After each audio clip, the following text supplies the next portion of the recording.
morning. Good morning. Good morning. So I'm hoping that you had a warm Monday. Today is supposed to be bitterly cold as it is right now. So, but anyway, a couple things on my mind. One, this is a message to us. We need to stop looking for somebody to save us. Excuse me. I am so tired of listening to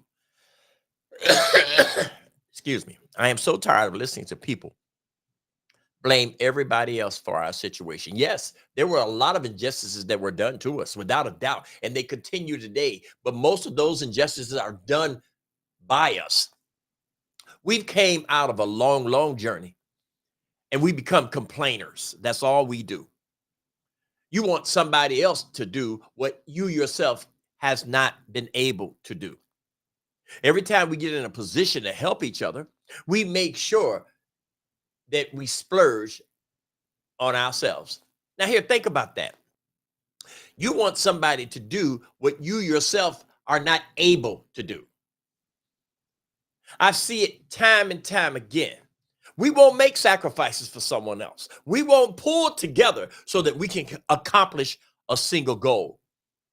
I work in an environment where I deal with a lot of different agencies, and I can count on one or two hands how many agencies that I've helped that think it's not their responsibility to help me or others. They want to use you. Now, don't get me wrong. I don't let that stop me. I still keep reaching out my hand. I still keep looking for that person that gets it. In order for us to actually accomplish anything, we have to be a chain link fence. Excuse me, I don't know what that is, but listen. One of the things that I'm tired of is the complaining. Don't nobody owe you anything, because everything that was given to you already by God. And that was the ability to breathe and wake up every morning and to start again. Each one of us have a purpose. But what we tend to do, we tend to not look at those things that would make our life purpose driven. Let's start with this. Look at the communities where most of the African Americans are. Why is it that we struggle to have a vibrant community where we can help each other, where we can actually govern? You know why?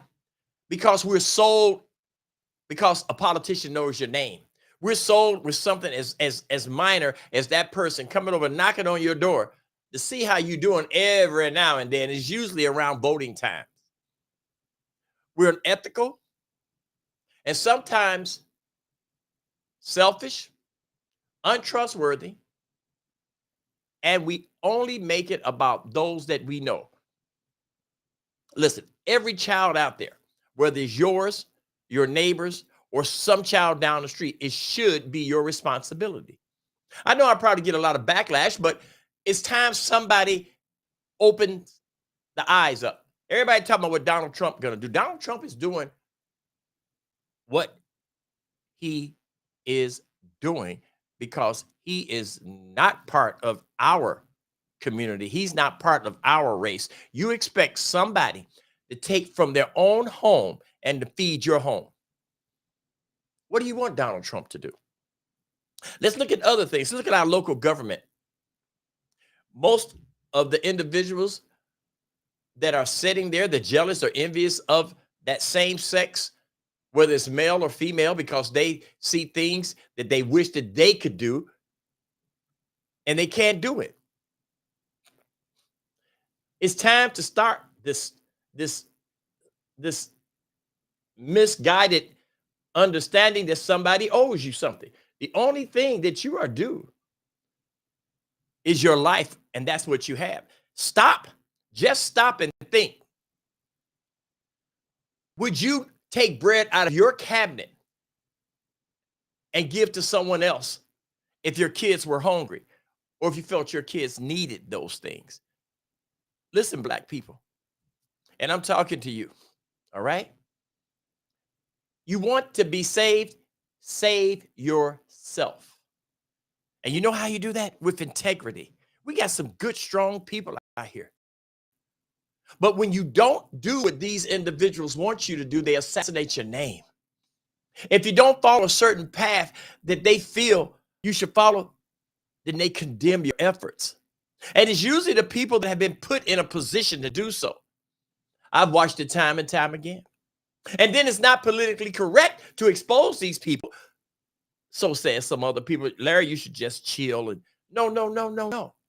Because it's not just about the position. It's about opening the eyes. It's about going back and saving some of these babies. And a lot of you gatekeepers out there, I'm going to say it again. Stop talking about the kids and the generation of problems that they have because you are responsible. Just like somebody led the way for you, it was your responsibility to lead the way for our kids. And to this day, it's very few that does that. Once we get elected to positions, we get a high and mighty attitude and can't nobody touch us. It's amazing to me, this attitude that we get when we let this flesh just take over our lives. I see it time and time again. Don't say that. That would suggest this. Look, we are in a desperate state. I'm talking about us as a whole. You want to change something? Change your life. Reach back. Let's go back to those old values that we used to have in the South, where each one of us checked on our neighbors, where each one of us could have a contract when it was a handshake, where each one of us was offered food when we walked through the doors of those that we just met. Let's work to make sure that our babies, that they understand when we see that they're doing wrong, when they don't hold a door for a senior, when they're out there fighting each other. Let's not make it personal because it's yours. Let's make it all personal, even if it's theirs, yours, or anybody else's. You want to bring a community together? You want to see unity? Then work together instead of working for a self-serving cause. Now I'm talking to our politicians. Men, respect women, no matter what level of success you have. It keeps recycling. It keeps recycling. And let me tell you something. I admire the Spanish Americans, the Puerto Ricans, because guess what they've done? They've came to this country and they bonded and worked together. And look, they've moved past us. Black folks, we have the problem. The problem is ours. The problem is ours. How can we consistently expect someone else to do what we cannot do ourselves? This is almost embarrassing. Every race has passed us because of our inner turmoil. And this is what you're going to say. Well, it was embedded in us. It was embedded in us. It was this, it was that. If you know how you got there, you'll know the solution. This is ridiculous. Look at our local government, every city that we are a majority in. Instead of us working to make that city something that we can be proud of, we destroy it because of the envy and our inability to reach across the table. This is getting to the point where if we don't do something soon, there will be nothing left to use to do anything with. Now, you want some other races. You want some other community. You want some other human to be responsible for you. You want to say we are owed a lot? Yes, we are. But we first owe it to ourselves to put a shovel in our hand and to dig deep and to recreate what was taken from us instead of sitting around all the time crying and complaining. Build your own businesses. Get out here and hold your kids to a higher standard. Stop not getting involved and saying it's not your problem. It is your problem. Otherwise, you're going to get the same results. Other races are doing it. Other cultures are doing it. And I don't want to hear, yeah, we went through this, they did this, they did. I know they did. But it's just like a sickness. Once you heal, you do better. We came out of that. Now, I'm not saying that we're not do something. We are. But it first starts with us. If we can't get together to have one voice to shout, we need to get in this door. Stop expecting others to open the door for you. I'm really concerned about this, not just in Maple Heights, but in other areas also. And don't get me wrong. Yeah, I love the Lord, but let me tell you, Jesus himself was no punk.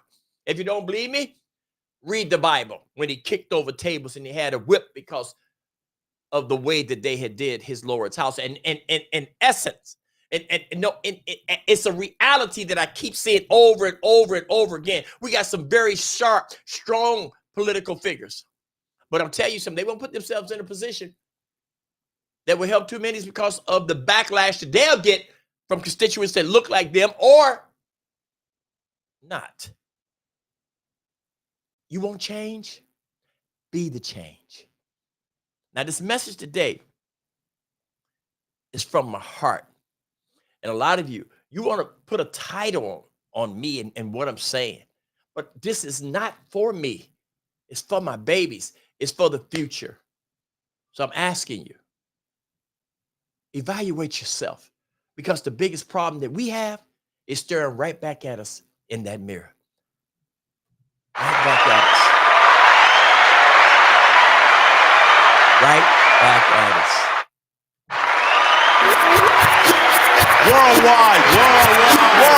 Worldwide.